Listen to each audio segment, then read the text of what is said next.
నమస్తే, welcome to number one news. నేను హాసిని. జోగి రమేష్ విషయంలో చట్టం తన పని తాను చేసుకుపోతుందని సాంఘిక సంక్షేమ శాఖ మంత్రి సవిత అన్నారు. గత ప్రభుత్వం హయాంలో రాష్ట్రాన్ని దోచుకున్న గజ దొంగల పని పడతామని, జగన్ ప్రభుత్వ హయాంలో తప్పుల మీద తప్పులు చేసి ఇప్పుడు తాము అమాయకులమని అంటే కుదరదని మంత్రి అన్నారు. రాష్ట్రంలో 20 లక్షల ఉద్యోగాల రూపకల్పన చేస్తున్నామని మంత్రి చెప్పారు. అభివృద్ధి ధ్యేయంగా కూటమి ప్రభుత్వం పనిచేస్తుందని మంత్రి సవిత చెప్పారు.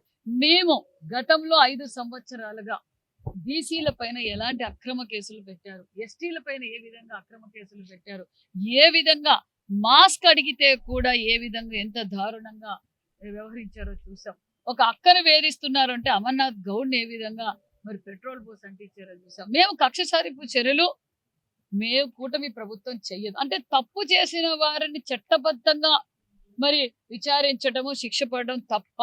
తప్పుల మీద తప్పులు చేస్తున్నారు. మేము ప్రతిపక్షంలో ఉన్నప్పుడు కూడా చెప్పాం, జగన్మోహన్ రెడ్డి గారు మీరు తప్పు చేస్తున్నారు, చట్టం ఖచ్చితంగా మీరు బాధితులు అవుతారు, మీకు ఖచ్చితంగా శిక్ష పడుతుంది అని చెప్పాం.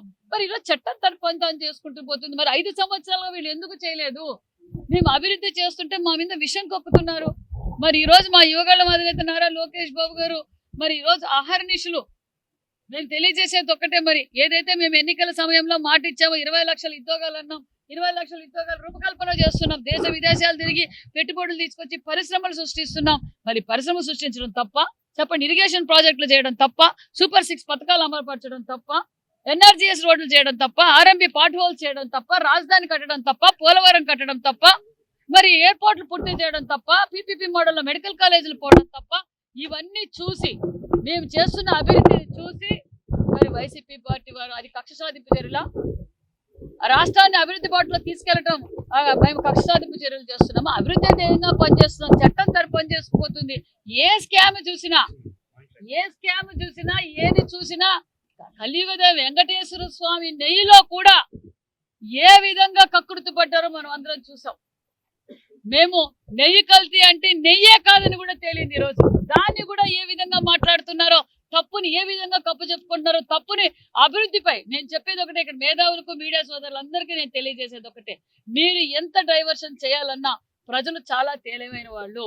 ఈ అతి తక్కువ కాలంలో ఈ రాష్ట్ర ప్రభుత్వం ఈ రాష్ట్రం ఏ విధంగా అభివృద్ధిలో పరుగులు పెడుతుందో రాష్ట్ర ప్రజలు అందరూ చూస్తున్నారు, దేశ ప్రజలు చూస్తున్నారు. నరేంద్ర మోడీ గారి ఆశీర్వాదంతో అభివృద్ధి ధ్యేయంగా ఈరోజు మేము పనిచేస్తున్నాం. చట్టం తన పని చేసుకుంటూ పోతుంది. ఇంకా గజ దొంగలు బయటకు వస్తారు. ఇంకా తప్పు చేసిన వారు చాలా ఉన్నారు. తప్పు చేయకపోతే మీకు భయం ఎందుకు? మేము ఈరోజు ధైర్యంగా చెప్తున్నాం. మేము ప్రతిపక్షంలో కూడా పోరాటం చేశాం ఈ రాష్ట్ర ప్రజల కోసం. మా ముఖ్యమంత్రి గారు ప్రతిపక్షంలో అసెంబ్లీకి వచ్చి ఎన్ని అవమానాలు పడినా, మా భూదేవి లాంటి భువనమ్మ గారిని విమర్శించినా, మహిళలను విమర్శించినా, అమరావతి రైతులు విమర్శించినా మేము రాష్ట్ర ప్రజల కోసం ప్రతిపక్ష హోదాలో కూర్చొని ప్రజల కోసం పోరాటం చేశాం. మీరు అసెంబ్లీకే రారాయా? కనీసం ప్రజలకు ఈరోజు మీరు ఏం మాట్లాడాలనుకుంటారు? అసెంబ్లీకి వచ్చి మాట్లాడండి, మాతో చర్చించండి, మేము మైక్ ఇస్తామని చెప్తున్నాం. మరి దగ్గరలో అసెంబ్లీ జరుగుతుంది, రమ్మనండి, వాళ్ళ నాయకుడిని పంపించమనండి. ఎవరు చిల్లర రాజకీయాలు చేస్తున్నారు, ఎవరు చేస్తున్నారు ప్రజలందరికీ తెలుసన్న విషయం కూడా తెలియదు. మరిన్ని లేటెస్ట్ అప్డేట్స్ కోసం చూస్తూనే ఉండండి నెంబర్ వన్ న్యూస్. సామాన్యుడి చేతిలో సామాజిక అస్త్రం.